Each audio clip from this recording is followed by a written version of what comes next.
মাধ্যমিকে কিভাবে রাইটিংয়ে ভালো নম্বর পাওয়া যায় সে বিষয়ে আজকে আপনাদের উপদেশ দেব। প্রথমে টেন্সটাকে ভালো করে শেখা জরুরি।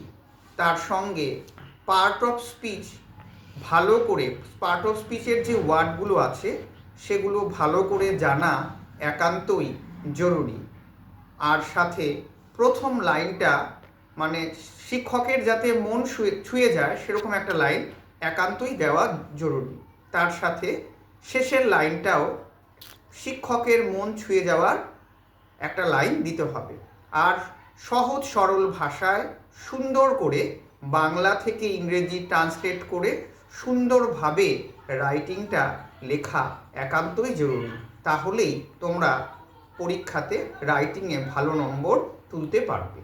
ইংলিশের বেসিক কনসেপ্ট ক্লিয়ার করার জন্য আমার চ্যানেলটা সাবস্ক্রাইব করুন।